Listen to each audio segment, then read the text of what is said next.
So who am I? Those of you who are new to listening to me talk about something I am very passionate about. I am someone who believes in the impact of parent empowerment. I also, as a former speech therapist in the schools and an educator, I believe that parents and educators should work together because it divvies out all of the tasks and the accountability and responsibilities. I am a person who is determined to shift the perspective on autism. I am an autism educator. I host a podcast with an amazing autistic gentleman. I am a sensory enrichment therapist. I'm an advocate, which I think everyone here is an advocate because if you are here to learn, that means you want to um, make a situation better for an autistic person or persons in your life. And I have been told that apparently I have made it to the list of being an ally for the autistic community, which is an inside joke for some of you who may or may not understand that.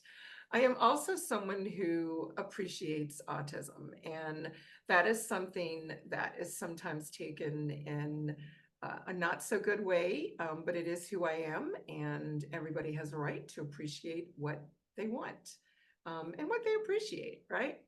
So if we look at understanding masking, right, in autistic individuals, why is that important? Why do we need to talk about masking? If they do masking, why are we talking about it, right? If we can't stop it, why are we talking about it? The reason we need to talk about it is because if we don't talk about what autistic masking is, if we don't, as autistic individuals, as parents of autistic individuals, as educators and therapists of autistic individuals, autistic children themselves, not just adults, if we don't understand what that means, then we don't know what to advocate for. If we don't understand what autistic masking is, then we can't make adjustments, accommodations so that we have more inclusive environments. If we don't understand what masking means, then we are not able to make our environments where autistic individuals feel comfortable and feel comfortable advocating for their needs. So that is why it is important. For me, it is important because I am on a mission so that the next generation of autobiographies written by autistic individuals are not about trauma. That is my goal, that when I am old and gray and laying on the beach trying to read a book, because I'm old, that I'm reading a book that is written by an autistic individual that was a child at this time, and they have all of these wonderful stories to share about being supported. All right, so that's why it's important.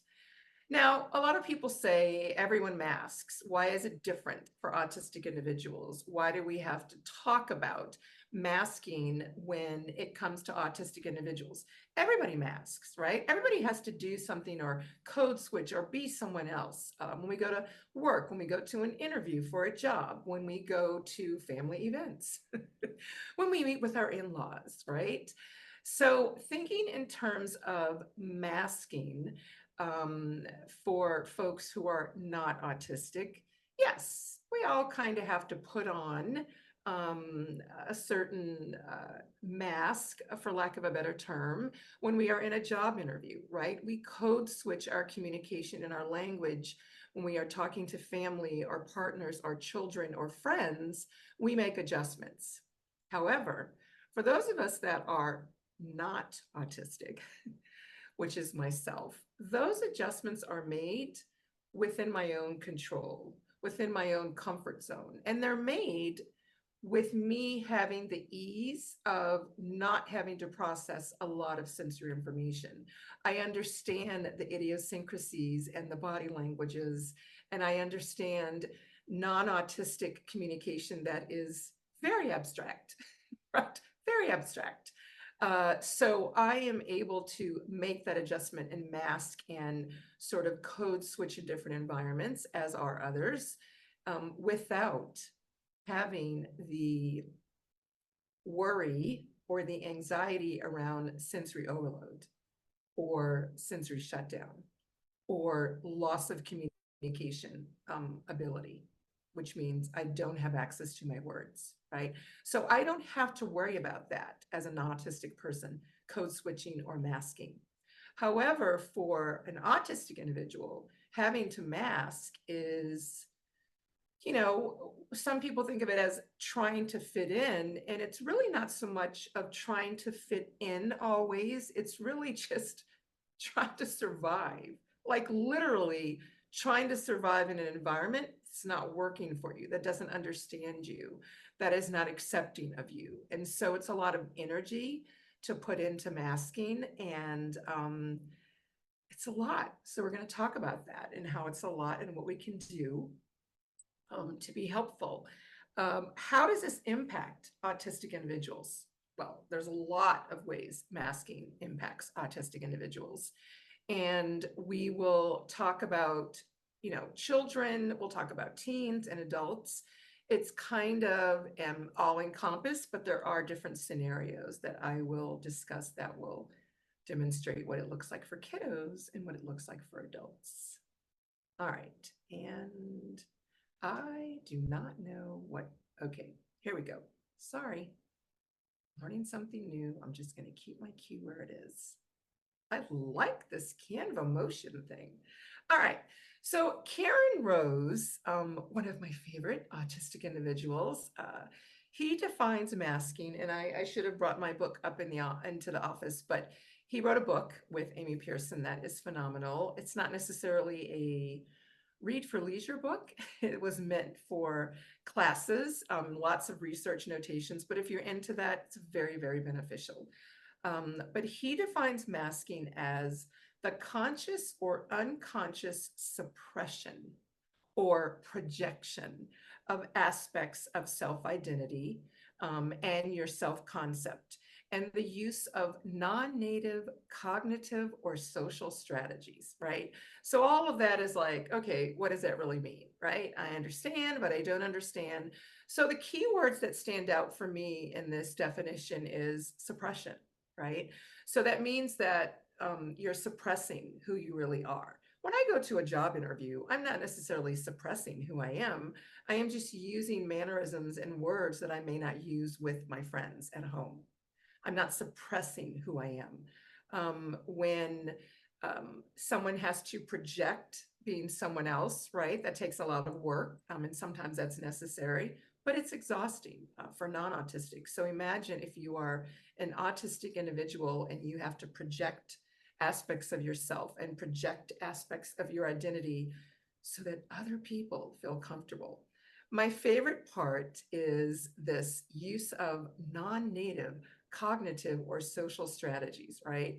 And so the best way that I can explain this sort of non-native cognitive social strategy, and I've had conversations with Karen in terms of understanding masking, because I think it's very helpful for me to understand my students and my friends who are autistic. But I think of it as, those of you who don't know, but those who do know, I am currently in Mexico. And so in Mexico, not only am I having to make adjustments for language, I'm having to make adjustments for the social strategies that they use here that are different from what I'm accustomed to. And one of the things that I can connect in terms of what I think of when I think of an autistic person masking is when I am in Mexico and I am at an event that is autism specific, it is usually a training that is male led, right? That is the culture. And so I often have to act as if I know nothing about autism because it is very uncomfortable for the men to get information from a woman that sort of discredits their information or just, I'm not supposed to know more or question, right? And that's kind of who I am. Question, question, question. I don't think I know more than everyone, but I do question. So for me, I have to use these non-native, not native to me, cognitive social strategies because I am in Mexico. I am here, right? Now, I may not use those strategies after I get to know the individuals. However, initially, this is what I have to do in order to mingle, get to know, to sort of camouflage myself to be able to collaborate with folks that are here, right? But I chose to do that, right? I didn't have to do that. I could have chose to do something differently. So when I look at that, and hopefully you guys can kind of relate to that. When we look at the whole masking, one of the things I loved about Kieran and Amy's book, is the fact that they talked about camouflaging, right? And the concept of camouflaging is, it's different, right, than masking. Masking is like, you think of like putting on something and you're being something else, which is why a lot of autistic individuals say they like to go into acting or where writing, because you get to have a character and be a character, right? That's a whole nother webinar. But camouflaging, I think, really explains it, right? Because you're sort of adapting yourself to the environment, like I did at the training, to just sort of like not really stand out, right? I'm sort of camouflaging myself. But there were also some other words that I thought were very interesting in terms of masking requires sort of a lot of self-monitoring, right? Like making sure you're not stimming, making sure that you're doing eye contact, right? Because that's what you've been taught in that therapy that I do not condone. Accommodating, right? Accommodating for others, right? That's what I did. I accommodated so the men did not feel any kind of shame or disregard, because this is what their culture sort of dictates. And then the compensating, right? Compensating for maybe not being able to understand the social cues, so you compensate by doing other things. And we'll talk about that. But I thought these terms were very interesting because it helps me to really understand the concept of masking is not just very black and white, right? It involves a lot of different things.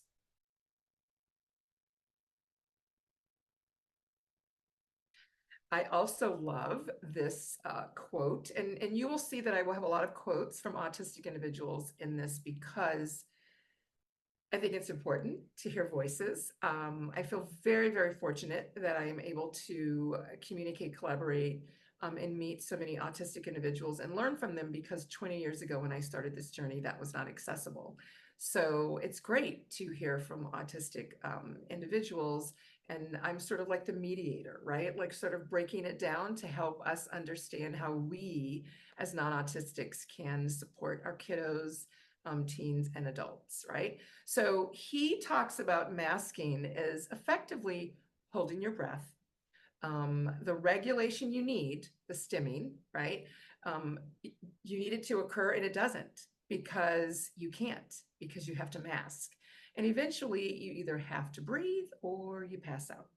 So if you think of this masking as holding your breath, and the regulation that you need, the movement that you need, the stimming that you need, the asking questions that you need in order to understand and get clarity based off of what someone said, that's not available, you're either going to pass out or you're just going to breathe and let it out, right? One or the other, which usually looks like meltdown, sensory shutdown, avoiding, walking away, rudeness, all of those things that everyone perceives as an autistic person not doing what they should do, when they're really, really, really working hard just to sort of manage in the environment that we've created.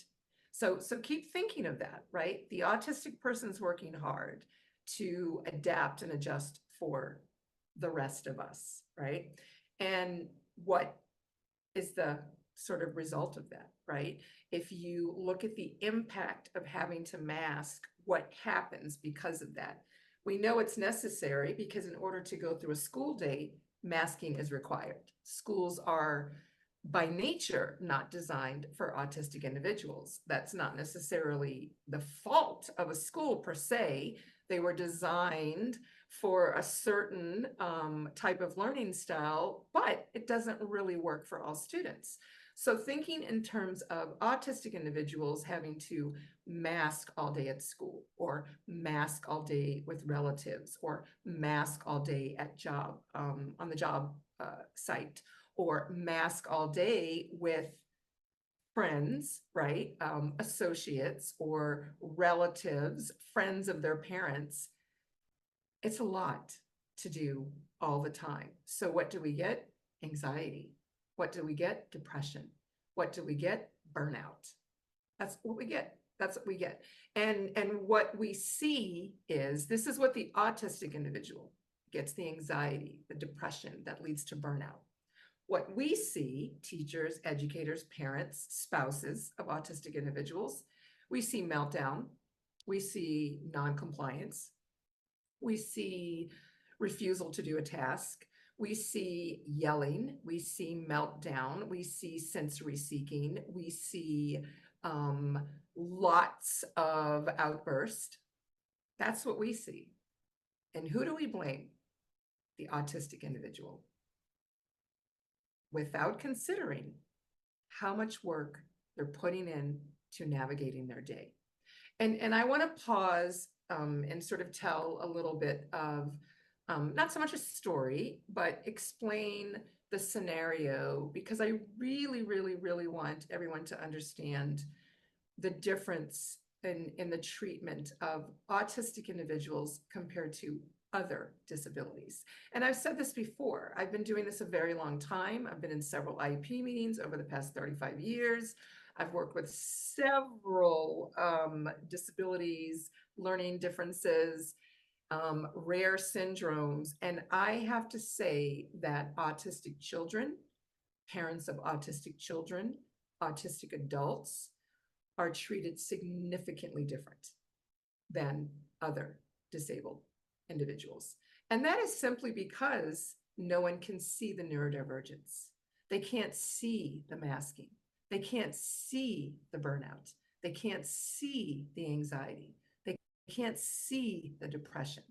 They can't see the sensory overload.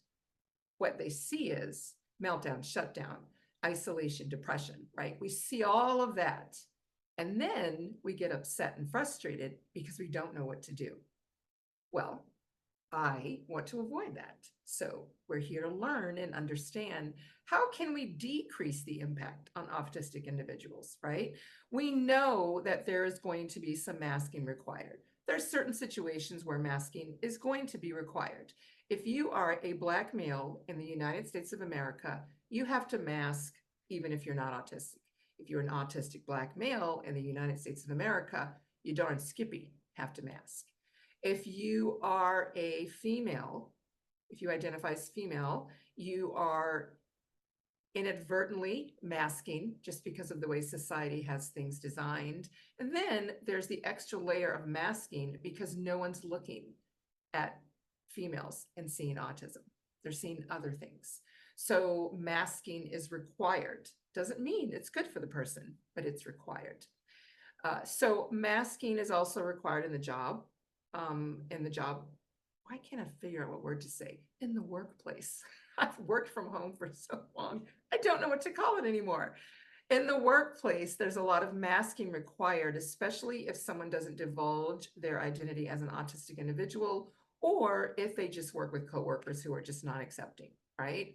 That's sometimes the case. Many times it is the case. So masking, we know, is sort of inevitable, right? But when I say we, those of us who are not autistic, those of us who are autistic and are raising, parenting autistic individuals, we still have to do a little bit of this as well. It's just a little bit more difficult because you're managing your own neurodivergent needs, but we can do things so that it's not as impactful where it leads to anxiety, depression, and burnout, right? And that is about acceptance. That's about providing accommodations. And that's about supporting, right, individuals who are autistic. We are the folks that can do that. We can do that. It's amazing. We actually can do something to be helpful. And that's accepting that they're going to stim while they talk to you. And that's okay. It's okay. It's okay if it looks different. I know it looks different. But I always say, if we don't stop saying it can't look different, and we just make different part of the norm, for lack of a better term, It's not so different. And I'll give an example in terms of, I remember when Down syndrome was so different, right? No longer so different, right? It's everywhere, right? Models, commercials, reality TV shows. I remember when hearing impairments, deaf population, right? Sign language was so different. It's everywhere. It's everywhere. We need to do the same for stimming, for monotropism. We need to do the same for accepting that sometimes autistic individuals need to step away, step back, or opt out. And that's okay. The world keeps spinning. So this is why we're here. We're here to talk about this, to understand it, so we can do something to help shift that narrative, so that we can help make it easier for the autistic individuals. Because guess what? When it's easier for the autistic folks, it's easier for the community. It's easier for the classroom. If we support the needs of neurodivergent individuals, it just makes it easier for everyone. Yes, sometimes there's a little bit of work, but it still makes it easier. It really does. It just makes it easier. All right. So I want to talk a little bit about some strategies, but I also wanted to talk about what masking can look like, so that teachers, caregivers, parents, you can know, right? Even those of you who may be married to someone who is autistic, doesn't know it. But if we think about masking, right, it's different for everyone, and everyone masks in different situations. So masking can be something as simple as hiding your special interest. That would be like me going into any social environment and not talking about autism or education. I just don't see it happening. I don't see it happening. So imagine if you are an autistic person, you are working hard to communicate and socially engage and process sensory information, and you can't even talk about the one thing that brings you joy. So your choices are mask to kind of hang out, or walk away and be fun being by yourself. That's it. Suppressing stims. And I think this is the one that, for me, I think it's really frustrating, because we're more aware. I know that everyone's not aware, but we are starting to understand stimming, that stimming is necessary. We are, everyone gets a fidget now, right? It's acceptable to have a fidget. Target sells fidgets. So thinking in terms of, when you are an autistic individual and you need to move your body, whether it's rocking, whether it's moving your hands, whether it's going from side to side or jumping up and down, whether it's holding a fidget. If you need to do that in order to have a conversation and communicate efficiently, you should be able to. But when someone has to suppress a stim so that they mask, so that they don't bring attention to themselves, so they don't get ostracized, so they don't get bullied, so that people accept them, they usually can't participate in the conversation, or they walk away, or they don't participate at all. Because if they can't use the strategies that make them comfortable in an environment, the strategies that help them to communicate more efficiently, the strategies that give them the ability to word find, to motor plan, to press the right word on their device, if we take that away and they have to mask to be in our presence, we miss out. We miss out. So let them stim. My students stim all the time. I will say I take a lot of pride in the fact that my students, their parents, one of the things they often say is, my child never has to mask with you. And that's important to me, because I get to meet the true, honest kiddo. I get to see the joy, and I get to hear what they have to say, whether it's with their device verbally or whether they're putting it in the chat box, because they can stim while they're learning, while they're talking to me. All right. Masking can look like mimicking behavior, such as nonverbal behavior. So often a lot of kids, when they get older, teens and young adults will mimic what other people are doing. And what's interesting is they're doing it to mask so they don't stand out by stimming or rocking or doing anything else that they need to do to participate and regulate. But the mimicking often looks much more different than it would look if they just didn't mask, right? That's the irony of some of the masking, is that it sometimes can even look or call more attention than just allowing them to be who they are. Rehearsed social scripts are masking, and this is one of the things that I will say is a reliable, positive, useful masking strategy for autistic individuals. So rehearsing what they have to say in a certain social situation, which is why they need to know what to expect. What do they need to know? What to expect? Who's going to be there? How long are we going to be there? What are we going to be talking about? They need to know so they can be ready, right? So when your kids are scripting, I know sometimes it's like annoying, put in your earplugs, let them script. They're prepping for social situations when they have to mask. All right, forcing eye contact. Well, I one day hope that autistic individuals feel that they never have to do this again, because it is unnecessary for communication. It is unnecessary for communication. It is unnecessary for social engagement. People who are visually impaired and blind are able to communicate just fine without eye contact. People who are visually impaired and blind stim all the time to regulate. Stevie Wonder stims. That's what he's doing when he's orienting himself. He's stimming and regulating to know where his body is in relation to space. He's not giving eye contact. No one has a problem with Stevie Wonder stimming and rocking because they know, they can see that he's blind. Well, we're telling you, you can't see the neurodiversity, but it's there, all right? So forced eye contact is masking.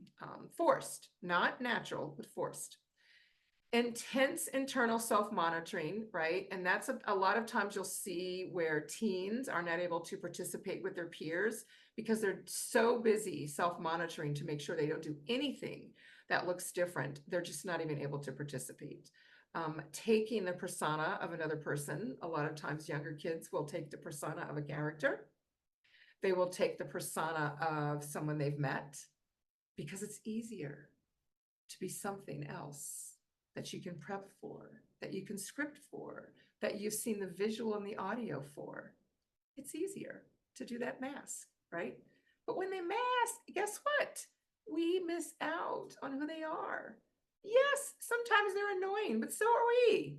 And we act as if, none of us annoy anyone else with things that we do. So I like to know the true person, the true kiddo, right, wrong, or indifferent, no matter how much they may drive me crazy, right? That's who I want to know. All right, hiding distress to a certain stimuli, right? When kids are like wanting to put, but they don't, but they want to put, oh my gosh, I don't, but I want to put, but I don't, because everyone's going to say don't. That's masking. Just let them put their hands over their ears to protect themselves. Just let them. Trying to hide or blend in, not contributing to a conversation. This is a very common mask. And a lot of times, autistic adults will tell me, I just don't know what to say and when to say it, so I just don't say anything. Or by the time I get together what I want to say, the conversation has moved on to something else. So I just kind of hide in the back, just want to blend in. A couple of you have some of my students that just want to hide in the back and blend in. It's really very humorous. And of course, I have to find them and unblend them because I want them to be in the mix with me. All right. Hiding true feelings and emotions is one that is, it's common for all of us, but for autistic individuals, I think it's more detrimental because their emotions and feelings are not validated because for some folks, it doesn't make sense, right? It doesn't make sense. So this is the masking that can cause a lot of damage to mental health, right? Not or second guessing your feelings based on what other people tell you, or not validating your emotions because people tell you you shouldn't feel that way, or they say that horrible phrase of calm down. It's not that bad. It's okay. No, that's not helpful, and it is that bad to me, and it is not okay. And I don't know what calm down means, so please don't say that anymore, right? All right. Now that we kind of know, this is just a little intro, a little bit about masking, why it happens, what we can do to support, what it looks like. Parents will often ask me, how do I stop my child from masking? And even teachers will say, you know, I really want to have a neuroaffirming classroom. How do I do that? You know, how do I tell my students that they don't have to mask? Well, it's a little complicated, right? And it takes a team effort. In a classroom specifically, with families specifically, one-on-one, maybe not so bad. So how do I stop my child from masking? The question really needs to be, how do I teach my child that they can choose when they want to mask, and they can choose when they want to unmask, that they can be comfortable unmasking and feel safe? How do I teach my child that as they grow into a teen, young adult, and an adult that goes into the world and does what they choose to do? How? How do I teach that? Well, one of the things is simply demonstrate acceptance. And these are things that I will say, not so much research-based per se. I didn't pull this from an article. I'm pulling this from my experience with autistic children, my conversations with autistic adults, my insight, listening to, reading books and articles and blogs that were written by autistic individuals. So these are the things that I have done and I have seen that help with minimizing the need for so much masking. So acceptance is one, right? Acceptance is not just saying, oh, I accept that they're autistic. It's accepting they're going to stim while they talk to you. It's accepting they may not look at you while they're talking to you. It's accepting that they may need to move during speech therapy, and that's okay.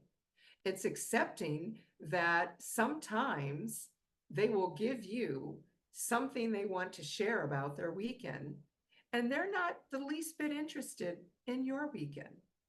It's accepting that and not taking it personal. That's how we decrease masking. The other is, don't take meltdowns, outburst, isolation when they walk away, or bluntness personally. And bluntness is that thing that a lot of people, you know, say, oh, they're so rude. Well, were they rude, or were they just honest, right? Like, were they just honest? And there are some cultures where these ways of communicating that autistic individuals present are not looked at as rudeness, because some cultures are very honest, very forthright. And it's not so much that I want to say autistic individuals don't lie. It's the forthrightness and the honesty, right? Like, Miss Stacy, your breath smells like coffee. Woo. Well, yeah, they're right. That's not rude. They're just stating a fact, right? They're just stating a fact. The one I think is hardest for me not to take personally is when one of my students compliments me on my hair, which is not very often, which tells me I look a hot mess most of the time, right? But it is what it is. He's probably right. I probably look like a hot mess most of the time. All right.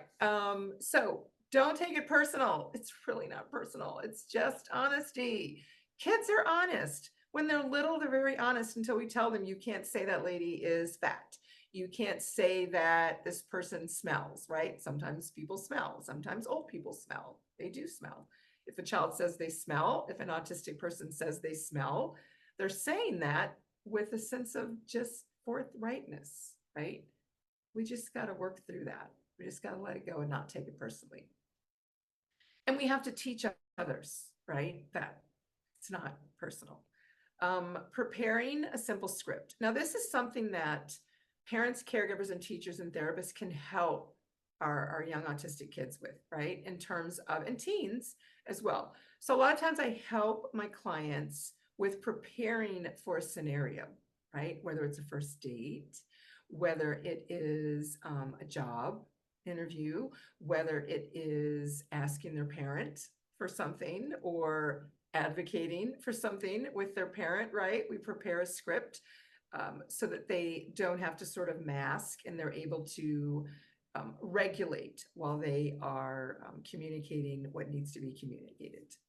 Another one is workarounds. And this term workarounds is something that I actually heard from an autistic individual, and I do not remember who it was, so I cannot give them credit. But workarounds are things like stemming, someone having a supportive role. There are different ways, and I'm going to tell a couple of stories to give you an example. Excuse me for just a minute. All right. So stemming is something that a lot of people do. Some people have stems that are very obvious, and some people have stems that are not. So a workaround would be something like this. Remember, we're talking about stopping masking or not having to mask as much, but being able to regulate yourself at the same time, right? So I had a coworker that I just adored, and she had a lot of very obvious stems, right? And one of them was taking her hair down and then putting it back up, braiding it, taking it down and putting it back up during a professional meeting, right? And so one day I was like, listen, it just kind of like is, I'm not saying you can't do what you need to do. I'm just saying it's one of the reasons that folks are not taking you seriously, right? And you have so much value to offer the team. What can we do to work it out? So we did a workaround. We did a workaround where every meeting we strategically placed ourselves so that I was across from her. She brought in some maybe not so obvious regulating stems, and I was the supportive role so that if she went into a stem that she didn't want to necessarily have everyone notice, we had a cue that I would give to her, and then she would know, okay, don't grab my hair, because that was her go-to. She had long hair and she would just go to it. So that was a workaround, right? Now that's a really adult, complicated workaround, but workarounds are things like sometimes teens in high school, they stem with a fidget or their hands. So they will have a workaround by having a jacket they wear with pockets, and they stem in their pockets so that it doesn't bring attention to themselves. Now, this is part masking, but it's masking with support, right? They're able to still get their stem, but maybe not call attention to themselves because they're teenagers.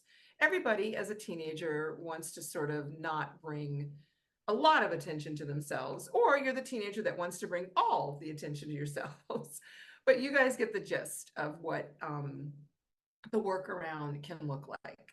So the other part that we can do is advocate for our children, advocate for yourself, and advocate for your students. And the way to do this is simply not to say this is what they need to do, right? Not to say, hey, you should know they're masking, they need to stem. Not lecturing, right? Advocating is helping others understand, putting something together where you can all learn together, doing a book study, right? Recommending social media platforms of autistic individuals to follow so that people can have their journey of understanding so that we can shift the narrative, right? Advocating is not just taking a stand, right? It's educating, empowering others. And that's what those little, what do they call them? Ripples, right? Like a little ripple here and a little ripple there. And then sooner or later, we'll just keep shifting that narrative, right? The other thing that you can do for your kiddo is teach them what masking is, teach them what it means to choose to mask, what's not to mask, help them understand when they're masking.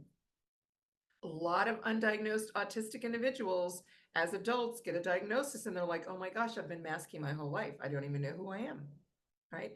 So if we talk to our children while they're young, if we help our teens and young adults understand what masking is so they can recognize their resources for them to recognize when they're masking, and then encourage them to advocate for themselves, right? Reinforce that self-advocacy, right?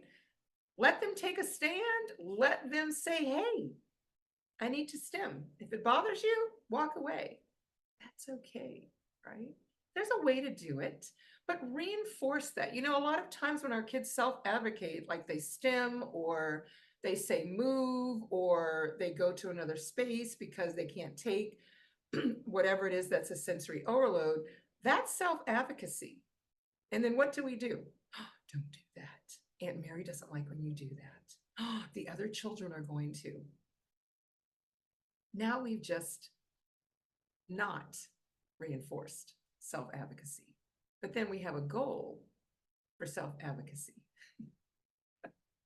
We have to think about this, right? I just did a training on stimming and self-regulation, and everyone says, oh, I want my child to self-regulate. Well, then let them stim. Oh, I want them to self-regulate another way. Well, that's how they self-regulate, by doing what they're doing. Oh, but I want it to be in a way that's convenient for me. It doesn't work that way. Self-regulation is, stimming is a part of self-regulation. So don't want to take that away. All right, so masking, hiding true self leads to exhaustion. Exhaustion. I cannot tell you enough how it is exhausting. It's exhausting. Think of when you go to work and you put on a persona because you either have to tolerate work with a coworker or you have to be your professional self. It's exhausting. That's why you're tired when you get home. Imagine having to do that 24/7 all the time with everyone that you have to engage with. It's just easier to stay home.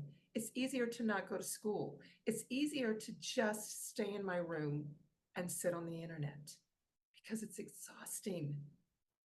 Our children, our teens, our young adults, our adult spouses are not ignoring, leaving us out, or not participating because they necessarily want to. It's they have to for self-preservation because masking is exhausting.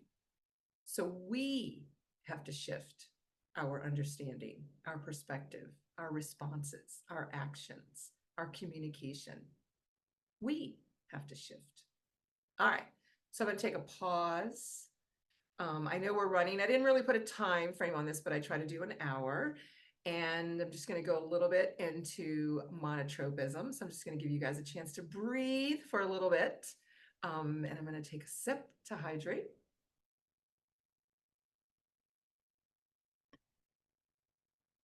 All right, that's it. No more breathing time because we only have a little bit more time left.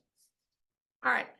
So how does this understanding monotropism connect with understanding autistic masking? Why is it important to understand monotropism, right? And how does that impact autistics in friendships, relationships, in the workplace? Well, first, let's start with what the heck is monotropism, right? What is that?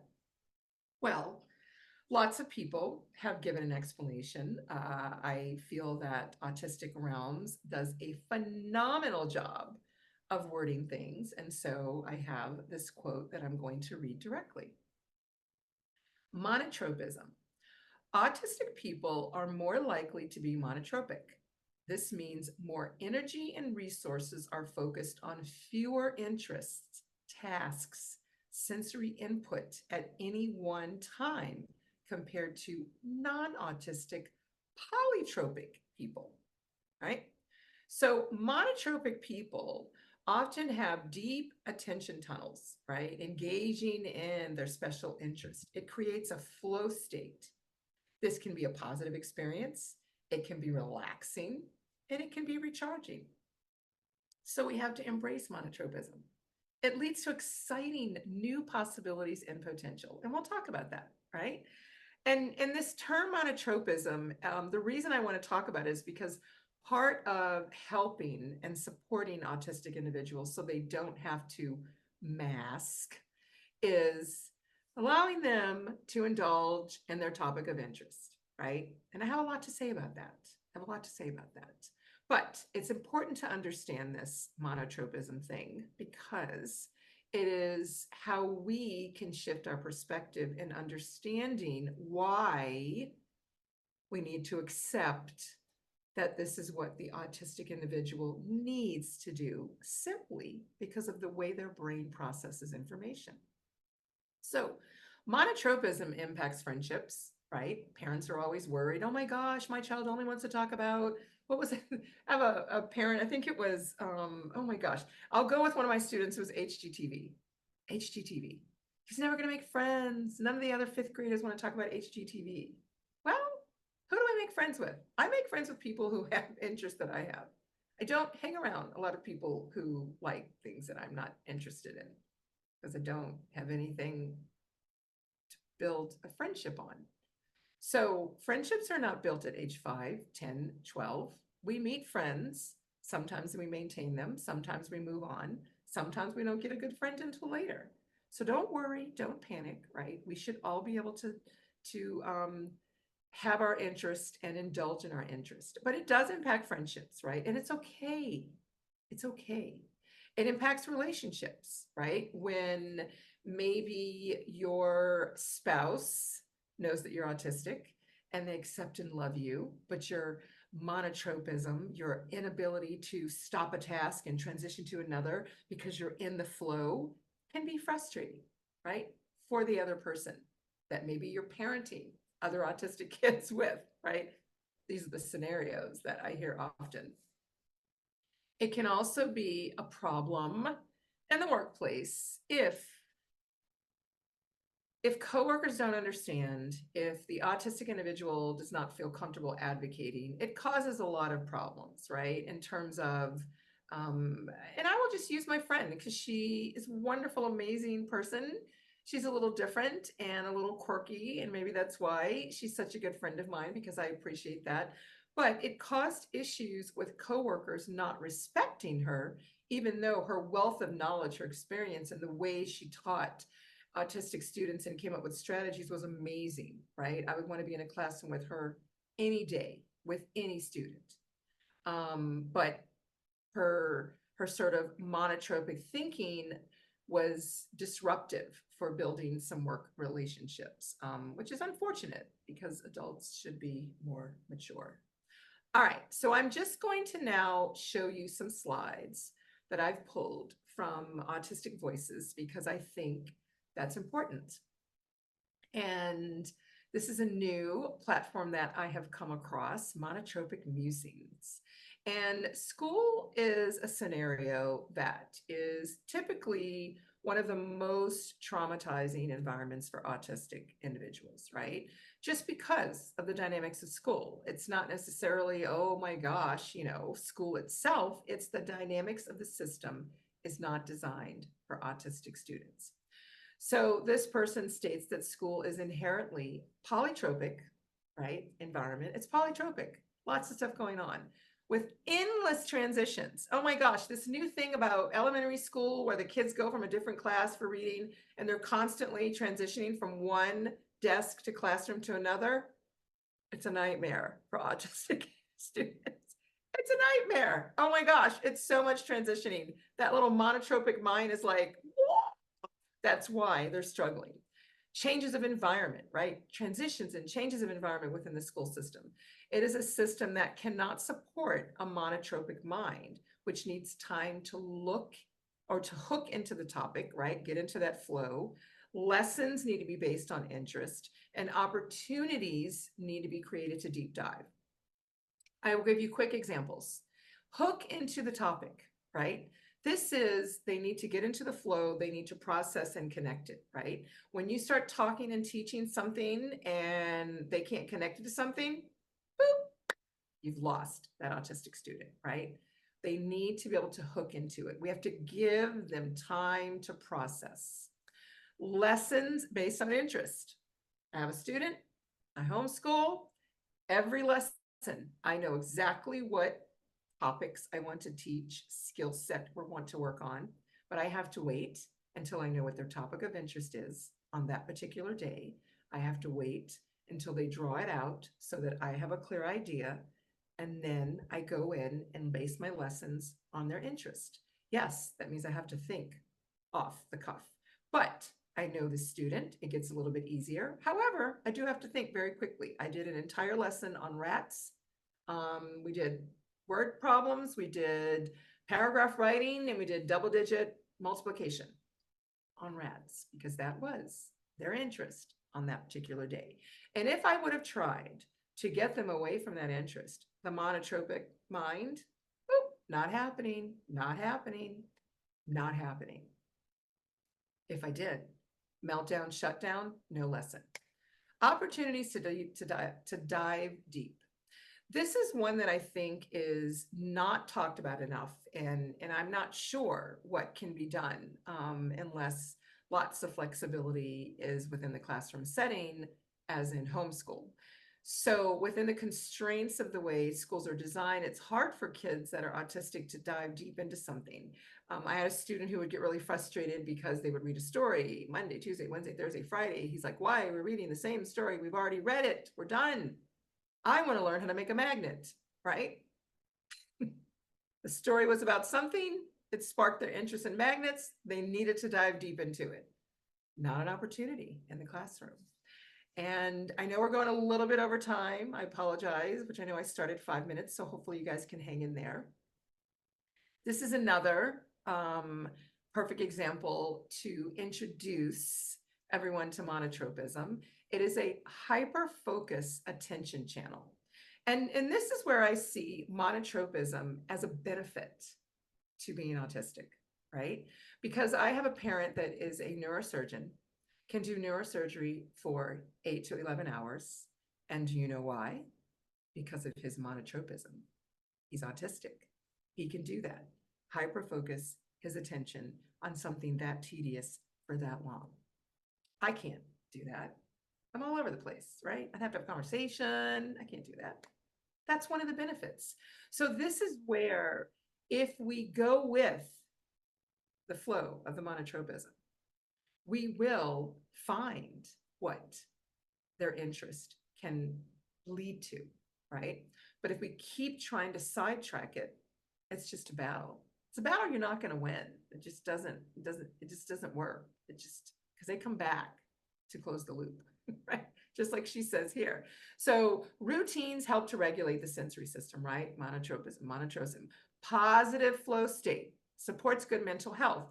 Think of when you're in the process of doing something, you're almost done with, and then someone comes and interrupts you, and you're like, I gotta stop, take this phone call, go get the kids. You've lost your flow. It's frustrating. If you're an autistic individual, it is extremely frustrating because it disrupts your regulation, right? It disrupts it. Compulsions and rituals dysregulate the sensory system, and negative flow states get stuck and can lead to loops of thought and mental health difficulties.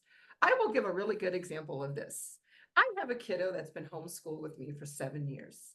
He's going to big boy school, as he calls it, this school year. Kind of hoping he doesn't, but he's going. He's excited. He keeps talking about it every single time. He is hyper-focused. His attention channel is getting ready for big boy school. On August 19th, big boy school. Well, he's stuck in the loop. He's stuck in the loop. He's stuck in the loop. I don't know if he's going to be able to start on August 19th because none of the paperwork has been completed. He's stuck in the loop. So because he is stuck in this monotropism on this loop, hyper-focused on starting school, and he's been that way for months, I'm very concerned about his mental health when he is disappointed that he may not start on the 19th. I know he's not going to start. There's no way they're going to get everything done. So with that in mind, I'm prepping him, right? Because I understand that loop, that monotropism. trying to avoid the least amount of impact for him. That's going to be really challenging. All right. I'll just really quickly go over this in terms of monotropism is mono one, tropism is attention, right? It's focused on one thing, focused on one thing. My child's on the iPad, they're watching that video over and over and over and over again. Monotropic, they want to talk about climate change. Oh, they just want to talk about trains. Yes, the monotropic mind has their attention pulled strongly towards a smaller number of interests, leaving fewer resources for all the other stuff. So what does that mean? I'm thinking about rats. I don't have any room for that other stuff Miss Stacy's talking about. She's going to talk about soccer balls coming in. Oh, I have no room for that. So Miss Stacy's going to have to meet me halfway. I can do my lessons, but they have to be about rats, right? That's the balance, the give and take. We have to work together. All right. And I'm not saying it's easy. I mean, I have to think very quickly, and I'm getting older. But if I want to have a successful social engagement, relationship, communication, lesson, whatever it is, with my autistic students, parents that I coach, colleagues, friends, I have to make adjustments. So this is one of my favorite autistic individuals. I have like a top 10, 20, I don't know, it's getting a bigger list, but I love the way Atianel explains things. And so I wanted to put this in the slides. And she says monotropism is a theory that autistics have brains that are motivated by a few interests at a time with high intensity, which is the root cause of autistic neurodivergence. What I wanted you to know is, what is this polytropism, right? The polytropism is that those of us who are not autistic have brains that are motivated by many interests at a time with varying intensities, which is the root of neurotypical behavior, right? So here we have a parent, teacher, therapist who is polytropic, right? Working with someone who is monotropic. You got to figure it out. You have to figure it out. So she talks about this experience of sensory overload, meltdowns, shutdowns, when they're forced into environments that disregard their need to focus on centralized topic. I cannot start a lesson with my student who's going to big boy school unless we talk about climate control and the weather. That is, we don't say good morning, we don't say good afternoon. It is, hi, Miss Stacy. The weather in Houston is, what's the weather like in Mexico?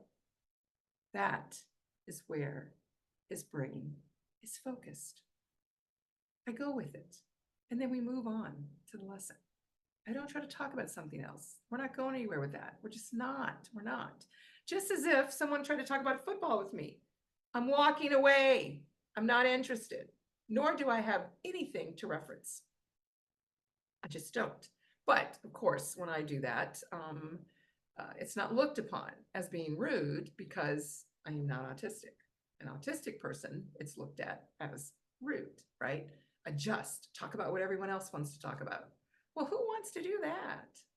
I mean, seriously, who wants to do that? You wonder why they leave, scream, meltdown? Nobody wants to do that, right? There has to be something in it for both partners. So she talks about, flickering lights, right, can be very distracting. And so sometimes that takes the focus, right? And then I can't focus on all this other stuff that you're telling me in the classroom or the directions you're giving me to go take a bath because there's a light flickering and I'm hyper-focused on that, right?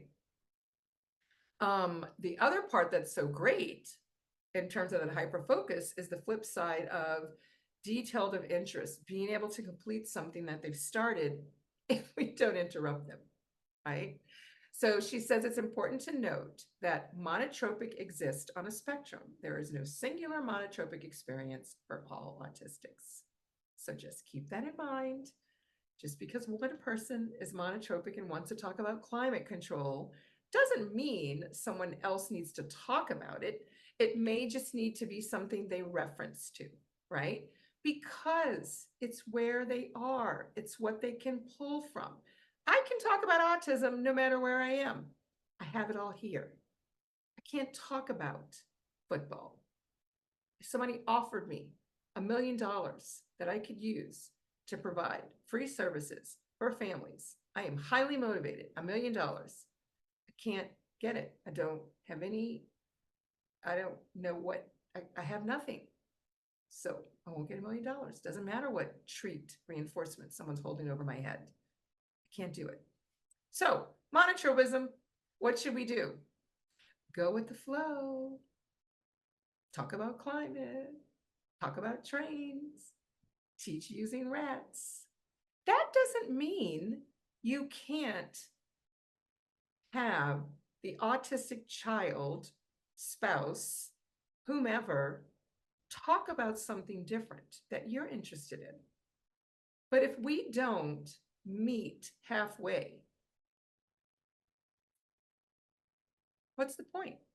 It is not fair to say that all autistic individuals have to vary their interest and talk about what all the other kids in second grade are talking about if they're interested in dinosaurs, if they're interested in hurricane stats. That's what they should be able to talk about. Yes, they probably won't find anyone else in second grade that talks about that, which is why they talk to their grandfather about it or they talk to an adult about it. That's okay. At some point, they'll find someone who wants to talk about the stats of hurricanes. It will be okay. So go with the flow as much as you can. Try not to fight it because it just doesn't work. It just ends really, really ugly.